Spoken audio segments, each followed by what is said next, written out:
Hai Kokin. Oh, hi. I'm sorry. Kedengeran sekarang. Hi, you can see me? Karena aku koneknya ke YouTube. Di YouTube rada telat.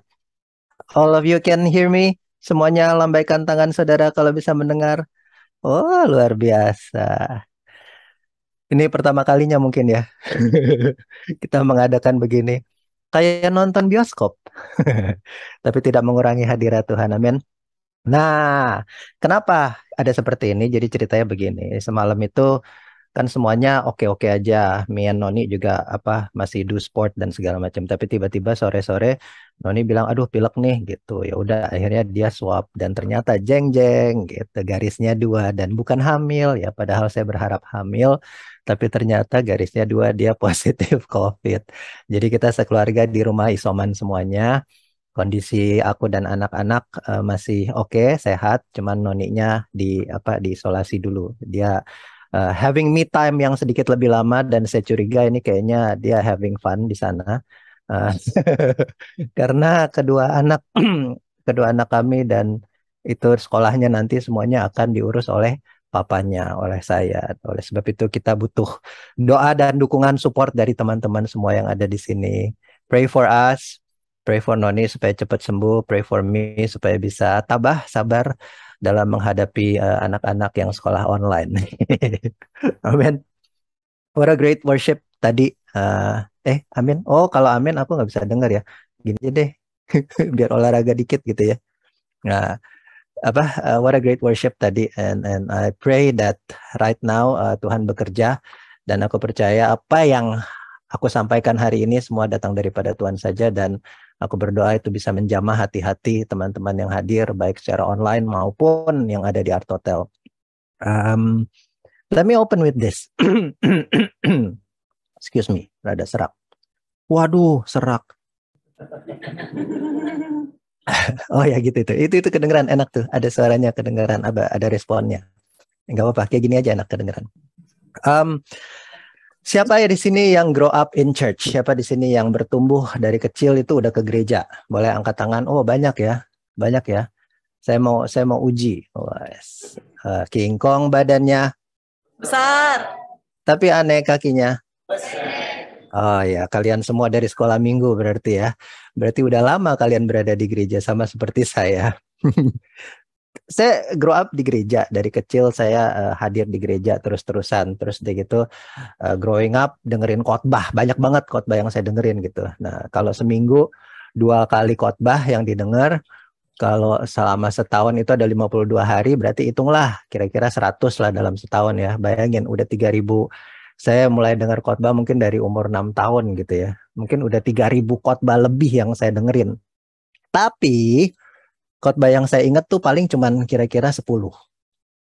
Nah, apakah teman-teman di sini juga sama gitu?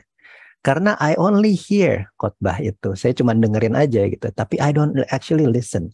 Yang saya actually listen dan saya actually ingat itu kira-kira cuma belasan lah bisa dihitung pakai jari, tangan, dan pakai kaki gitu. Nah, perbedaan listening sama hearing itu signifikan. Kalau teman-teman mau tahu bedanya hearing sama listening itu seperti apa, get in a relationship.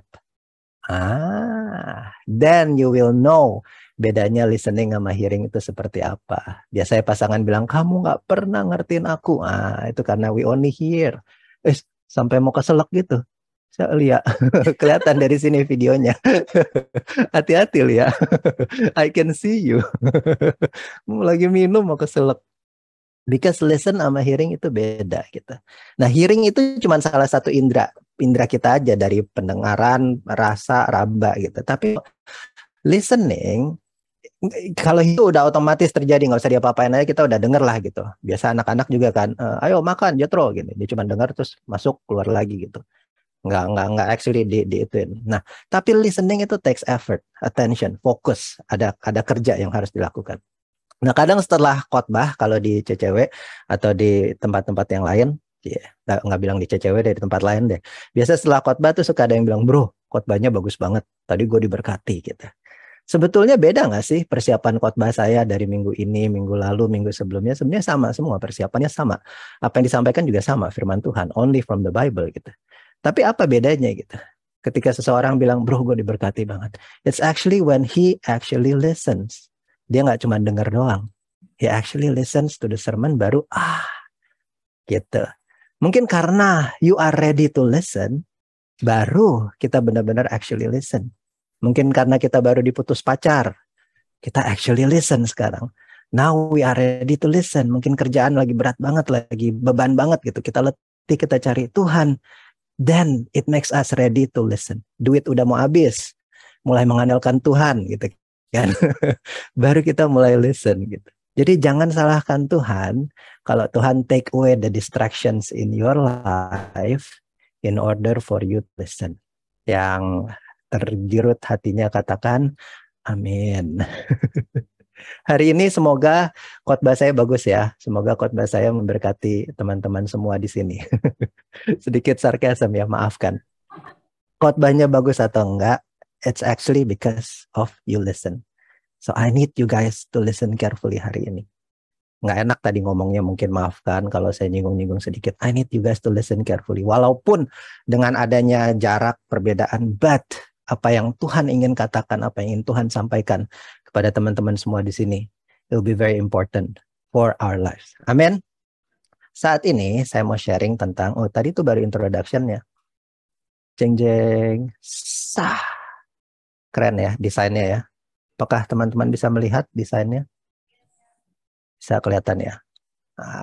Keren sekali. Terima kasih untuk Bora yang mendesain ini. By the way, teman-teman yang hadir di CCW, semua yang melayani, you guys are doing an amazing job by the way. Tiba-tiba semalam saya bilang saya tidak bisa hadir karena harus isoman, lalu mereka semua set up dan semuanya dikerjakan sampai ada di sini. Boleh kasih apresiasi dulu ke teman-teman yang melayani hari ini semuanya. You guys are awesome, cepat sekali langsung beradaptasi. In this day and age, kemampuan kita untuk beradaptasi menentukan kesuksesan kita. Oh, haleluya. Luar biasa loh, cepat banget bisa langsung cet. Jadi nih ibadah seperti ini. Mereka semua melayani jemaat di tempat ini dengan segenap hati. Luar biasa. Thank you teman-teman. Misconception of God's love. Kadang kita suka punya konsep yang salah tentang cintanya Tuhan, tentang kasihnya Tuhan. Kita mau baca sama-sama dulu di kelihatan ya? Kelihatan lambaikan tangan saudara? Kelihatan? Oke. Yohanes 12. Matius, Markus, Lukas, Yohanes. Ini tidak termasuk Injil Synoptic Gospel. Jadi Yohanes ini ditulis dengan sedikit adanya komentari dari Yohanes itu sendiri. Ini backgroundnya sedikit ya. Yesus diurapi di Betania. Begini ceritanya. Ayo kita baca sama-sama. 6 hari, ayat 1. Kelihatan ya mouse saya. 6 hari sebelum Paskah, Yesus datang ke Betania, tempat tinggal Lazarus yang dibangkitkan Yesus dari antara orang mati. Jadi dia ceritain dulu nih tempat tinggalnya Lazarus. Ini Yohanes 12. Yohanes 11, Tuhan membangkitkan Lazarus. Ayat 2, di situ diadakan perjamuan untuk dia, untuk Tuhan Yesus, dan untuk Marta melayani. Sedang salah seorang yang turut makan dengan Yesus adalah Lazarus yang baru bangkit, dia duduk makan sama Yesus. Maka Maria mengambil setengah kati minyak narwastu murni yang mahal harganya, lalu meminyaki kaki Yesus dan menyekanya dengan rambutnya. Jadi diseka dengan rambutnya, dituang. Ada bau minyak semerbak di seluruh rumah itu. Ayat 4. Tetapi Yudas Iskariot, nah kita tahu siapa Yudas, tapi kita juga nggak usah mesti tahu gimana karena Yohanes sendiri menjelaskan. Mungkin dia masih pahit ya kayaknya ya. Dia bilang di sini, tapi Yudas Iskariot, Yohanes bilang, seorang dari murid Yesus yang akan segera menyerahkan dia katanya. Jadi ini kejadiannya udah selesai. Kayaknya masih sedikit pahit Yohanes ini ya. Jadi dibilang seorang pengkhianat gitu katanya. Yudas Iskariot, seorang murid Yesus tetapi berkhianat gitu katanya. Ayat 5. Dia bilang begini, mengapa minyak narwastu ini tidak dijual aja gitu, uangnya 300 dinar dan uangnya diberikan kepada orang miskin gitu kan, kesannya kan baik gitu kan, ngapain mesti menyeka kaki Yesus dengan minyak mahal ini gitu. Hal itu, komentari lagi nih dari Yohanes. Hal itu dikatakannya bukan karena ia memperhatikan nasib orang miskin. Wah, julid juga dia. Melainkan karena ia adalah seorang pencuri katanya. Nggak usah ngomong gitulah gitu. Lu kan pencuri gitu. Ia suka mengambil uang yang disimpan di dalam kas yang dipegangnya. Waduh, pahit juga dia. Dasar pencuri gitu. Nggak usah lu ngomong kayak gitu gitu. Lu tuh nggak merhatiin nasib orang miskin gitu. Lalu kata Yesus kepadanya, nah enak banget nih Yesus. Yesus selalu membela, dia bilang ini, udah biarin aja, biarkanlah dia melakukan hal ini mengingat hari penguburanku. Karena orang-orang miskin selalu ada padamu, tetapi aku tidak akan selalu ada padamu, kata Yesus. Jadi Yesus membela apa yang dilakukan oleh Maria tadi.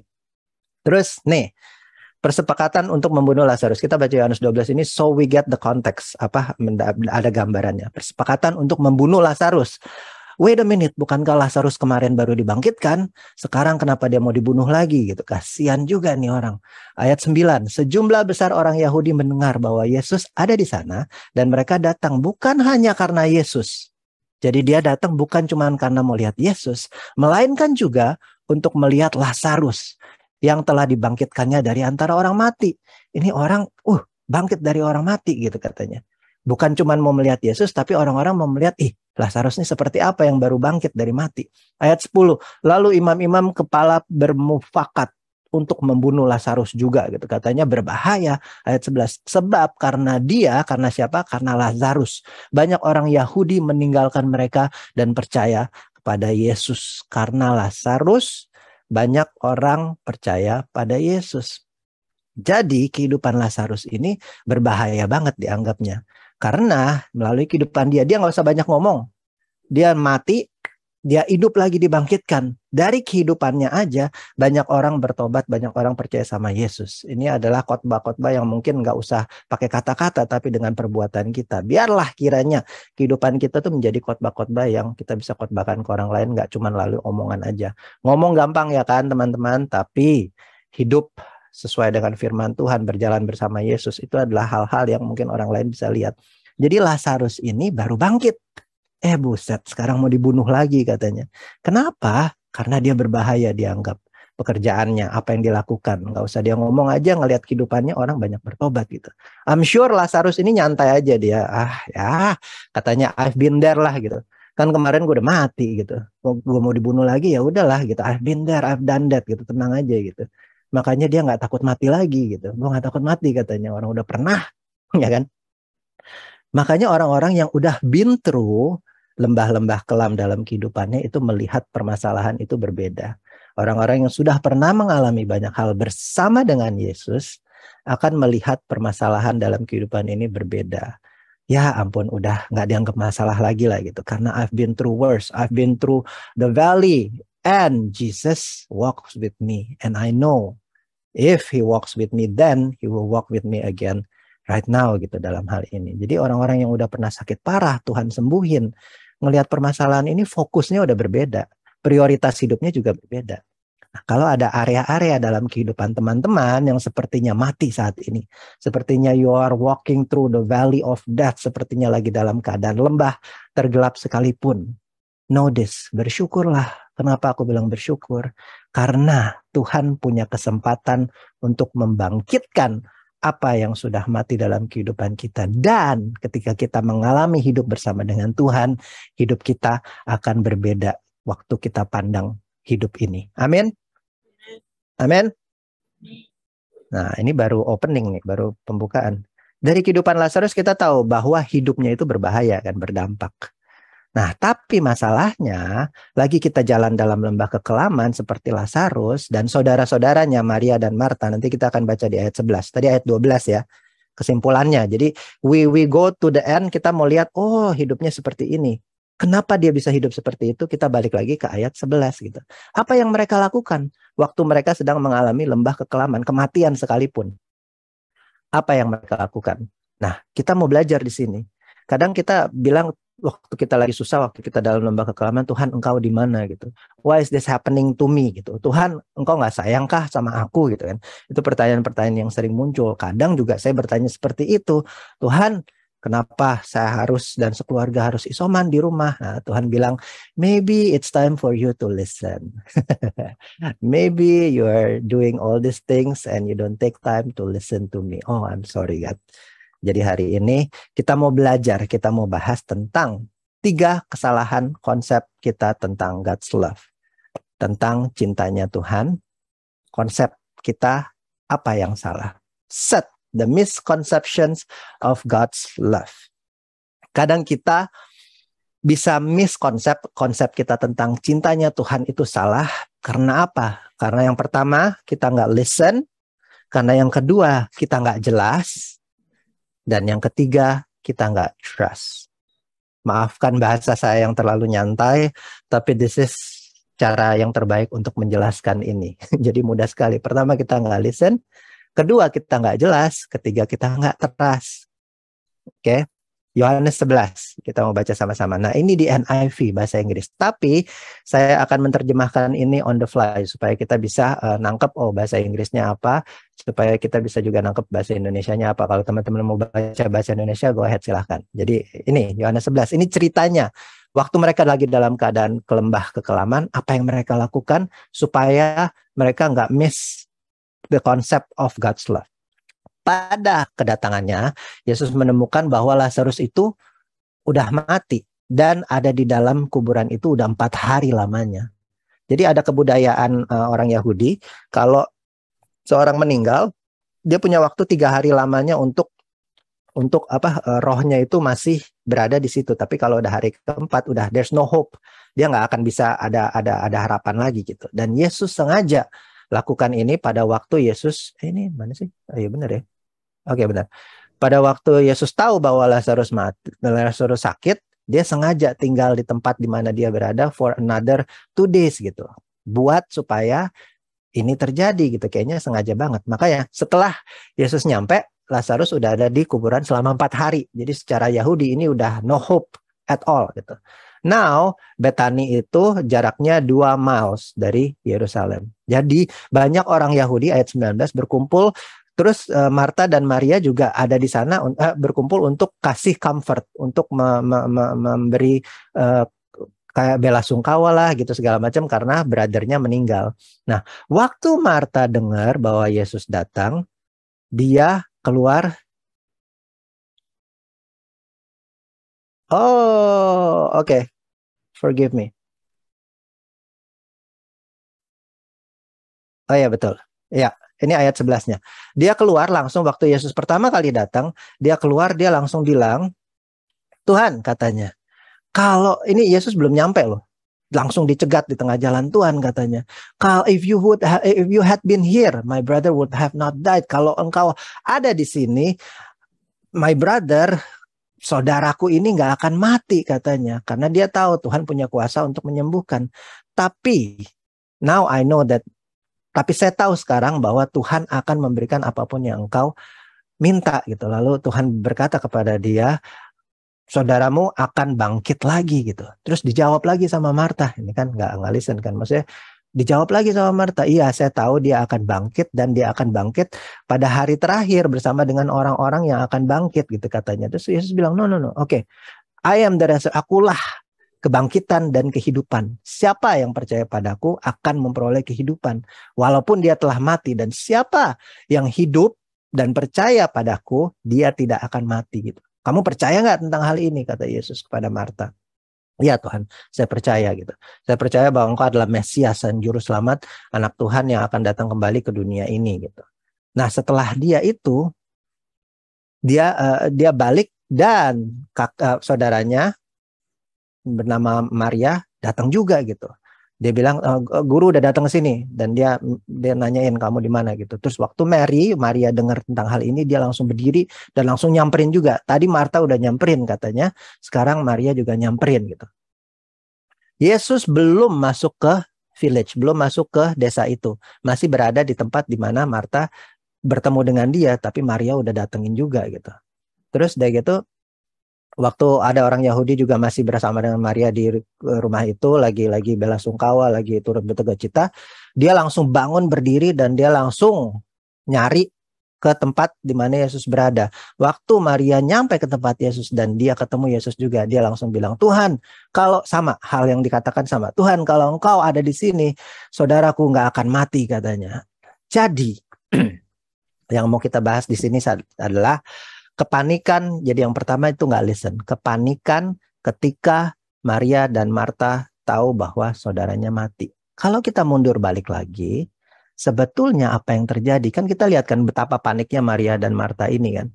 Mereka tuh Yesus belum nyampe aja udah langsung disamperin. Dia bilang, Tuhan kalau engkau ada di sini, saudara kita nggak akan mati gitu. Tapi kenapa engkau telat? Kenapa engkau datang yang 4 hari kemudian? Yang katanya kalau di tradisi Yahudi udah nggak ada harapan gitu. Maksudnya apa gitu kan?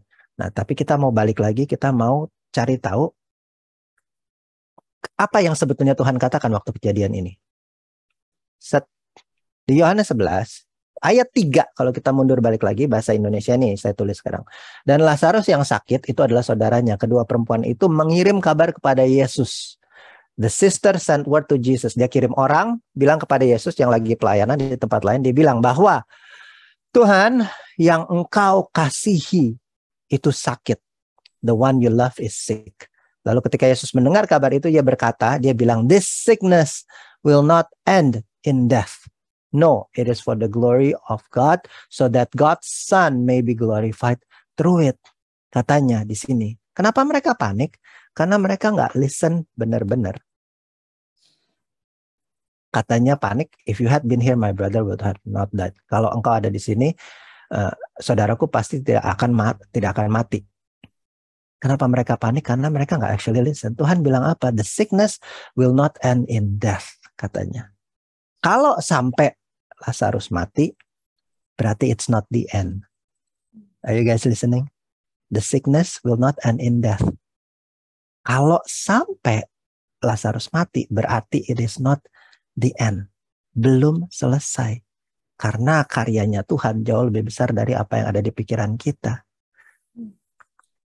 My point adalah we need to listen to God's benar-benar. Jangan taruh titik di mana Tuhan taruh koma, dan jangan taruh koma di mana Tuhan taruh titik. Untuk yang setuju katakan, amin. Kalau kita benar-benar listen to God's word, kita akan tahu, oh, jadi waktu Lazarus mati, kita tahu, wait a minute, Tuhan bilang, kok katanya the sickness will not end in death gitu. Tapi kenapa dia mati? Oh, berarti this is not the end. Ini belum berakhir. Berarti masih ada koma. Jadi kita jangan konklusiin dulu situasi kehidupan kita sekarang dengan titik, udahlah, that's it, it's over gitu. Kalau actually Tuhan bilang it will not end in death, kalau Tuhan masih pakai koma, kita jangan taruh titik di mana Tuhan taruh koma.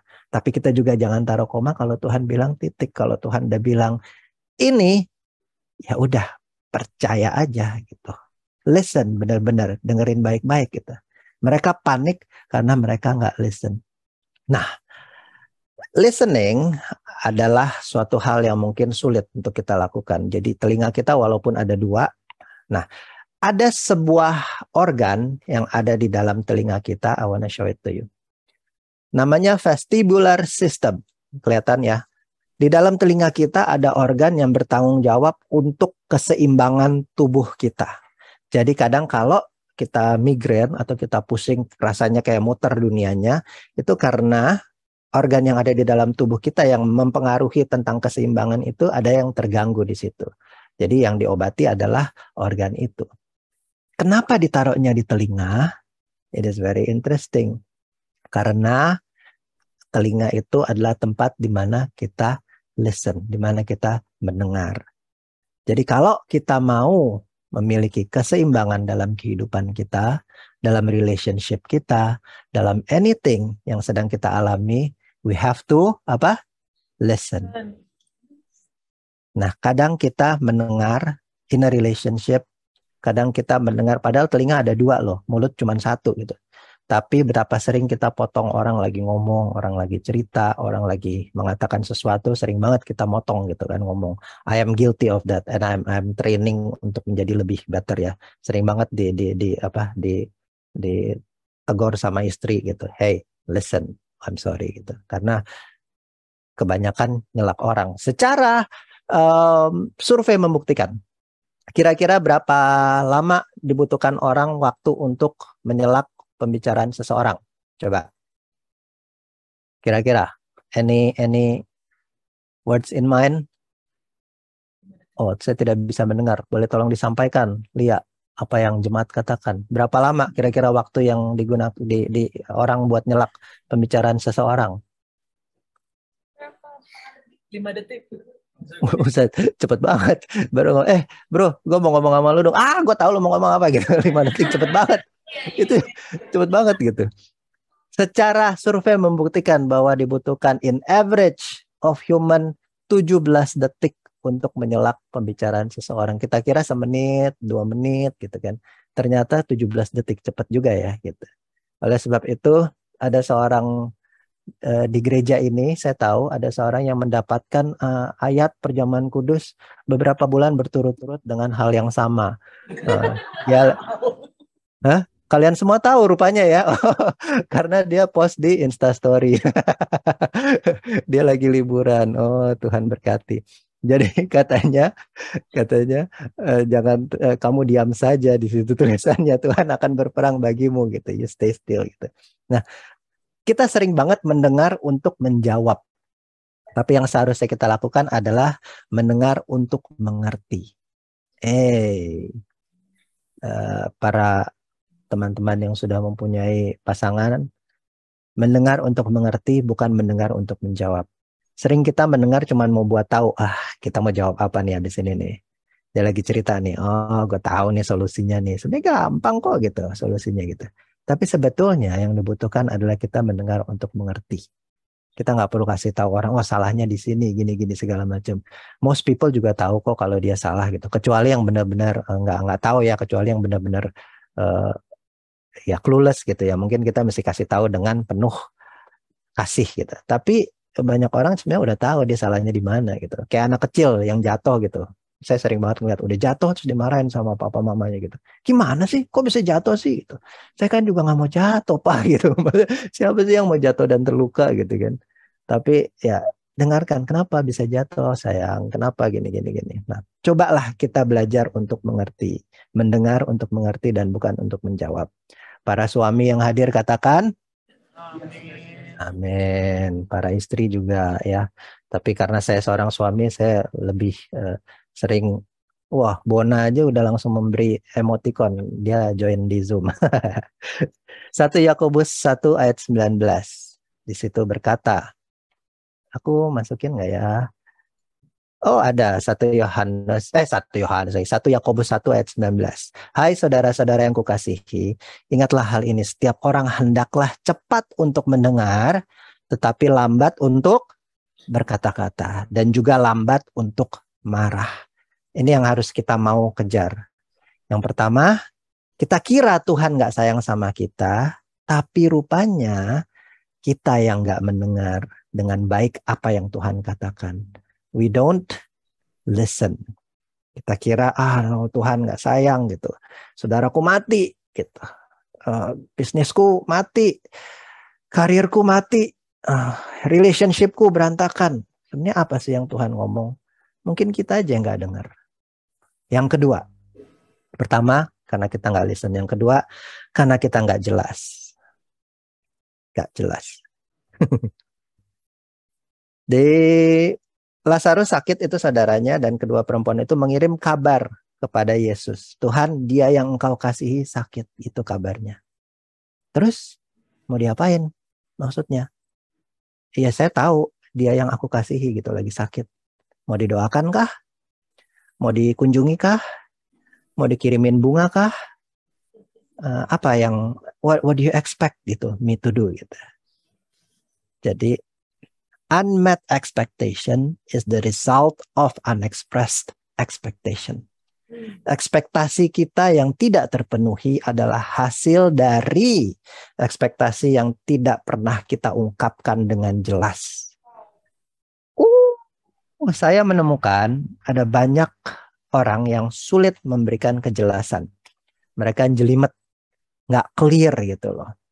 Ini juga lagi saya ajarin ke anak-anak juga gitu. Be clear, kamu tuh rasanya sekarang apa? Why are you angry? What are you feeling? Kamu marah tuh karena lapar atau kamu marah lagi kesel gitu. Tell me, be clear about it. Karena dia expect saya untuk anak-anak ya, dia expect saya untuk melakukan sesuatu gitu, to fix their problem gitu. But I don't even know what I have to do untuk meet their expectation. Ingat, unmet expectation are a result of unexpressed expectations. Jadi ekspektasi yang tidak terpenuhi itu hasil dari apa? Dari ekspektasi yang tidak pernah diungkapkan. Nah, kebiasaan untuk tidak memberi kejelasan atau menjelaskan sesuatu itu berbahaya. Apalagi dalam pekerjaan, dalam pelayanan, apalagi dalam hubungan. Nah, suami istri yang berpacaran, ketika pasangan kita tidak jelas, itu berbahaya. Apalagi yang PDKT, mau dibawa kemana ini gitu kan? Ayo dong, jelasin dong gitu. Jangan diambang-ambangin, ya kan? Oh, ada yang manggut di situ ya, terlihat ya. Kejelasan. Nah, kebiasaan untuk tidak memberi kejelasan itu berbahaya. Jadi latihan apa yang bisa kita lakukan untuk bisa memberi kejelasan? Karena it's something yang bisa dilatih. I believe it's something yang bisa dilatih. Karena ketidakjelasan itu bisa dilatih sehingga nantinya kita akan bisa lebih jelas dalam menginstruksikan sesuatu, dalam mengungkapkan perasaan, dalam berbicara kepada seseorang, dalam memimpin, dalam anything yang kita lakukan in a relationship. Kita harus lebih jelas lagi. Latihan apa yang bisa kita lakukan? Latihannya adalah ini, mengekspresikan perasaan kita. Banyak banget kita tidak bisa atau sulit untuk mengekspresikan apa yang kita rasakan. Kita perlu kasih tahu apa yang kita rasakan. Kadang susah, yes. Lagi bahagia aja susah kita mau ekspresiin kebahagiaan kita gitu. Kita diam aja gitu kayak. Lu lagi seneng ya? Iya sih, seneng banget gue gitu. Ayo dong gitu. If you're happy, let's go gitu. Tell me about it. Kenapa? Why are you happy gitu? Gue seneng banget gini. Ekspresikan itu. Lagi bahagia aja sulit. Apalagi kalau lagi marah, kalau lagi sebel gitu kan. Kamu kenapa? Tanya aja sendiri gitu kan. kamu lagi ngambek ya? Pikir aja lah gitu. Kamu lagi marah ya gitu. Enggak kok, aku nggak apa-apa gitu. Kemarin gue dikirimin video tentang aku nggak apa-apa gitu. Lucu banget. Tapi tidak bisa di-share di sini ya. Gimana gitu, gini. Aku nggak apa-apa gitu. Karena kita nggak pernah mengekspresikan. Jadi you're expecting your spouse atau pasangan kita untuk melakukan sesuatu, tapi nggak pernah kita keluarkan ekspektasi itu. Sulit sekali, apalagi kalau under stress. Kalau lagi stres, kalau lagi sedih, kalau lagi under pressure, susah untuk kita mengungkapkan perasaan ini gitu. Me too gitu. Saat saya juga lagi dalam keadaan yang kurang baik, ketika Noni tanya gimana tadi, gini, aku kadang juga bilang bahwa I'll tell you later ya, let me have my moment dulu gitu. Tapi akhirnya selalu I tell her gitu. Aku mengungkapkan. Kenapa harus kita ungkapkan? Kenapa harus kita express? Kenapa harus kita lebih jelas? Why? Karena in a relationship or in anything, kan kita manusia berhubungan kan. Jadi when I say relationship itu nggak cuman suami istri, nggak cuman pacaran, tapi hubungan pertemanan, hubungan anything gitu, pekerjaan. In a relationship jangan pernah dismiss perasaan orang lain. Jangan pernah dismiss perasaan pasangan kita. Kamu lebay lah. Kamu lagi baper aja gitu. Lu lagi sensi aja lah, udahlah gitu. It's very dangerous. Pertama, we need to listen to it. Kedua, kita mesti practice on jangan pernah mengecilkan apa yang orang lain rasakan. Gitu aja kok gitu. It's very dangerous. Nah, ini saya baru belajar nih. Last week saya belajar dari seorang psikolog. Dia bilang begini, ini data and science. This is very interesting, okay? Please pay attention. Ada seorang neuroscientist namanya Antonio Damasio. Wah, dia bilang begini, dia mempunyai study dan dia tulis buku about it. Antonio Damasio, neuroscientist. Neuroscientist itu adalah neuro ya, apa sih? Saraf, betul sekali. Saraf. Orang yang punya kerusakan di bagian otak yang memproses perasaan atau bagian ini namanya amigdala. Saya ada gambarnya nggak sih? Tunggu bentar ya. Sambil ngomong deh. Bagian amigdala itu adalah bagian yang memproses perasaan. Nah, orang yang punya, enggak, I'm sorry, saya nggak masukin. Ya. Oke. Orang yang punya kerusakan di bagian amigdala, bagian yang proses perasaan, itu susah untuk mengambil keputusan. Untuk otak kita bisa terima data, itu biasa data, apa yang kita rasakan, apa yang kita lihat, apa yang kita ini semua, itu masuk dari batang otak di belakang sini. Untuk info itu diproses, itu harus masuk ke frontal lobe. Nah, dalam proses masuk ke frontal lobe ini, Nah, makanya frontal lobe ini adalah bagian yang sangat penting. Ketika ini tidak di-develop secara maksimal, makanya akan sulit supaya buat kita untuk mengambil keputusan yang tepat. Makanya anak-anak muda, karena frontal lobe-nya belum develop, anak-anak kecil menuju ke dewasa, frontal lobe-nya ini belum develop sempurna, makanya mereka suka mengambil keputusan yang salah. Kita bingung kan, kok kayak gitu? Enggak. Hah? Logikanya di mana gitu? Ayo dong gitu. Nggak bisa karena emang belum develop gitu.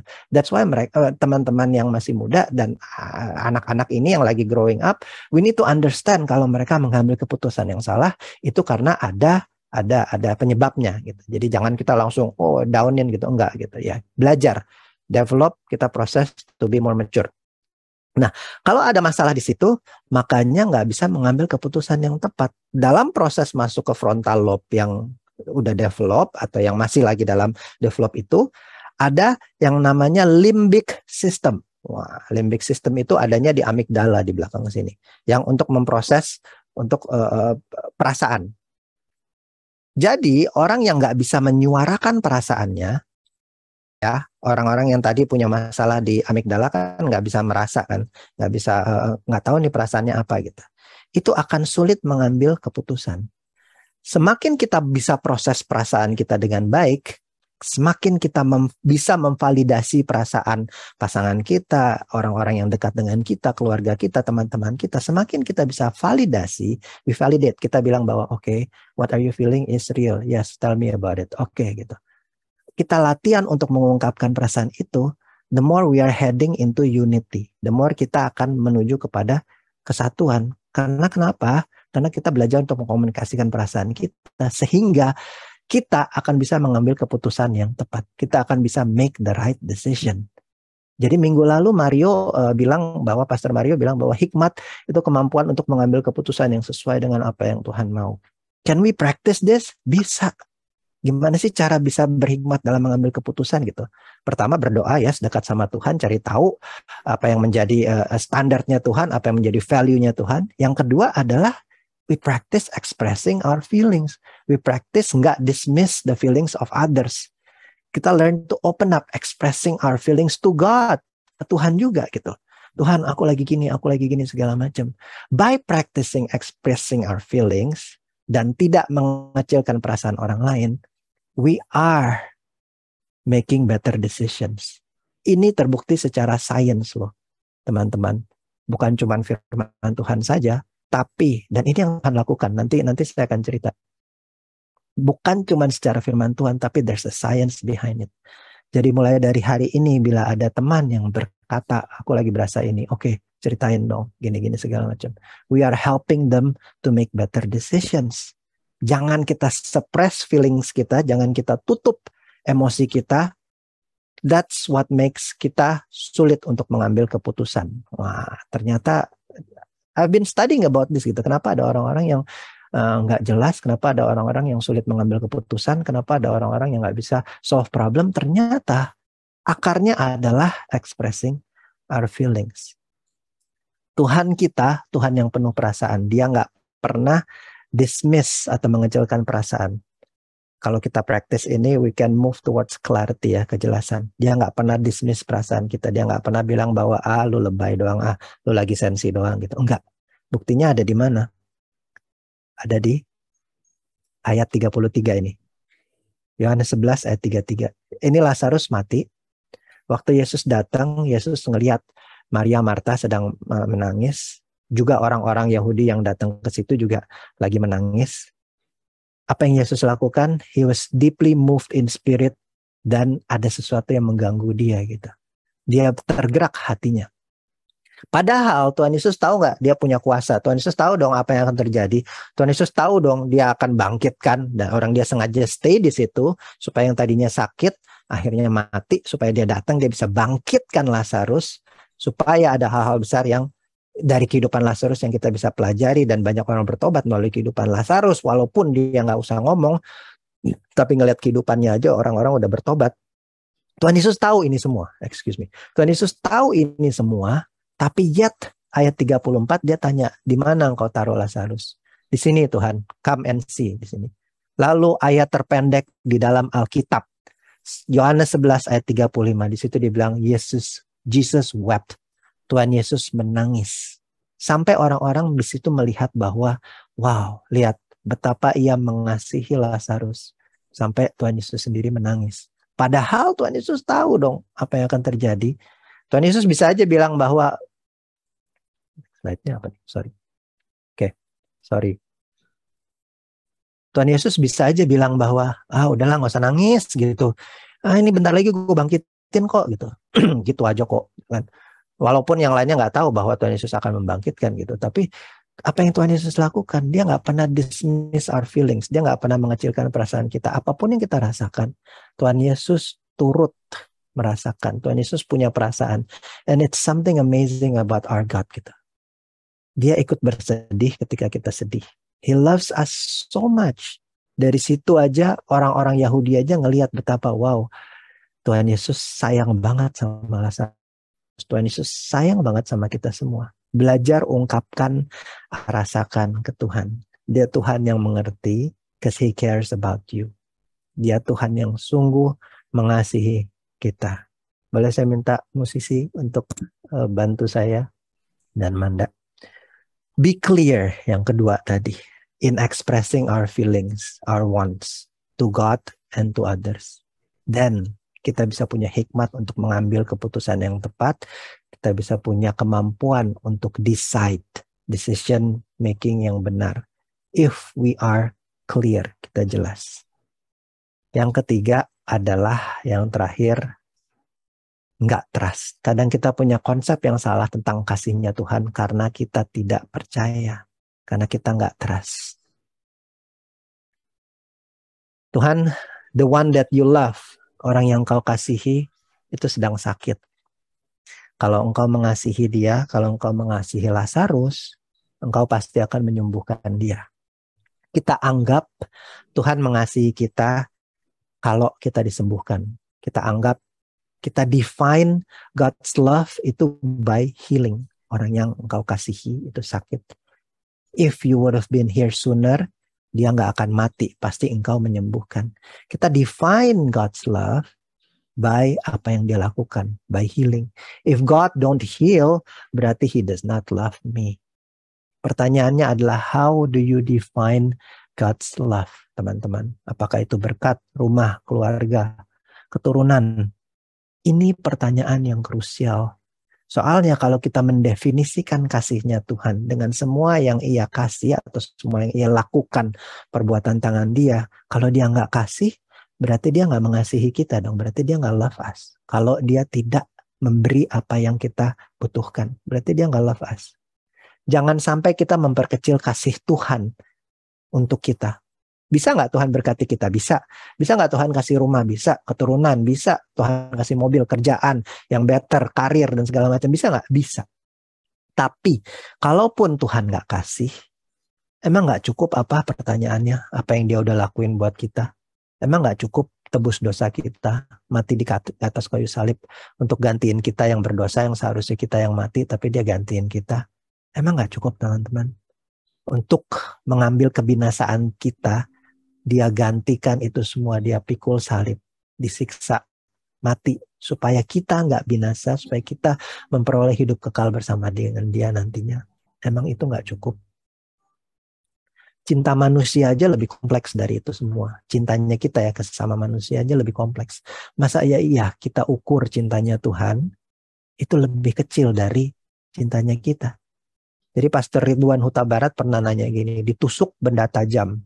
Wah, kita bilang itu jahat kan orang yang melakukan itu. Orang yang menusuk kita dengan benda tajam, kita bilang dia jahat kan. Nah, tapi kalau kita sakit, kita ke dokter dan disuntik sama dia, itu kan benda tajam. Malah kita bilang terima kasih. Malah kita bayar lagi. Jadi sebetulnya gimana gitu?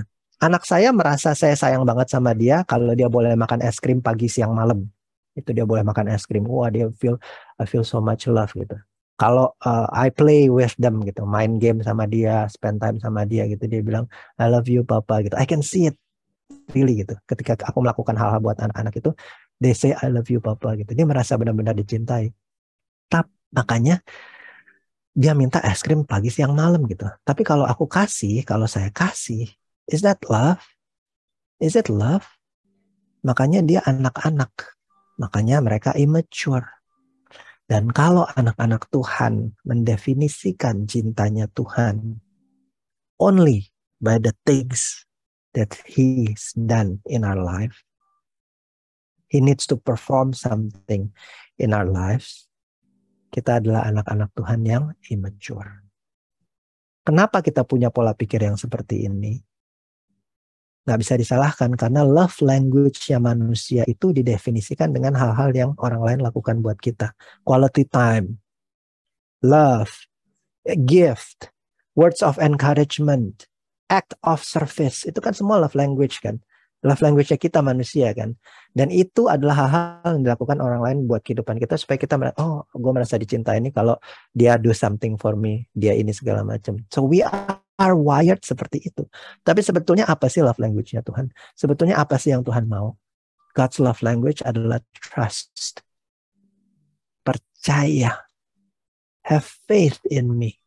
Percaya bahwa aku Tuhan Allah yang mengasihimu. Percaya bahwa I have your best interest in my mind. That's why I'm not doing these things for you. Karena itu gak baik for you. I'm doing other things for you. So that engkau bisa bertumbuh.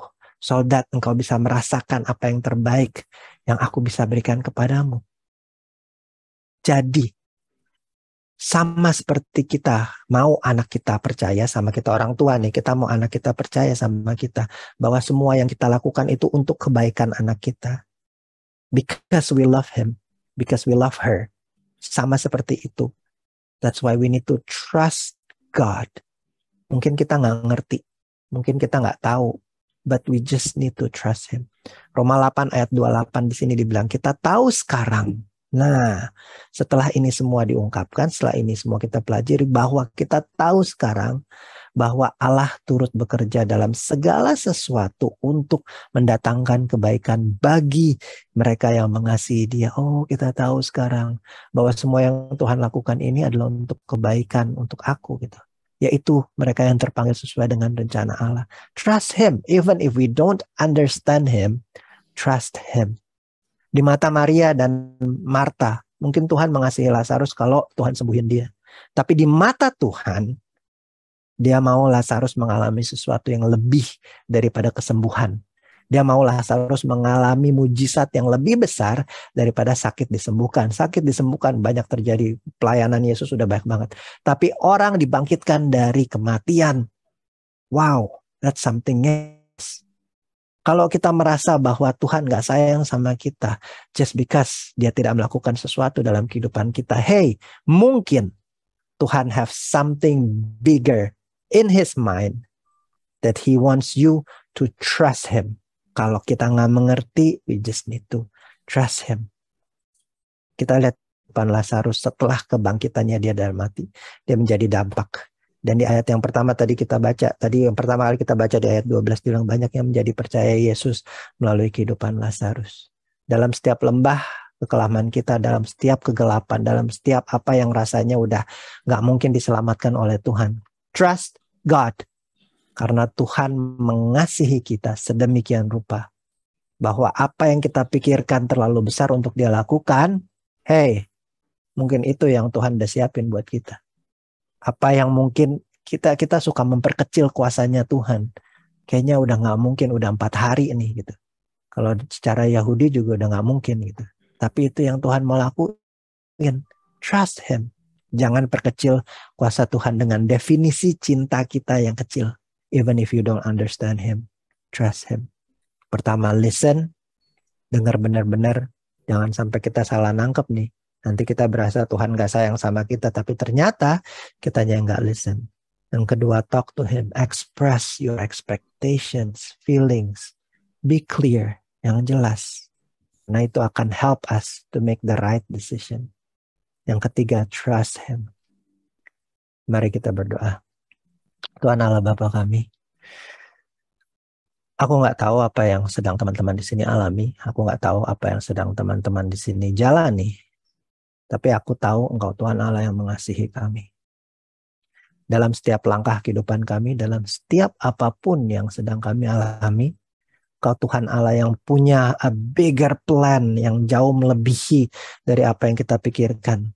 Kita pikirnya kesembuhan, tapi Engkau berpikir kebangkitan dari kematian.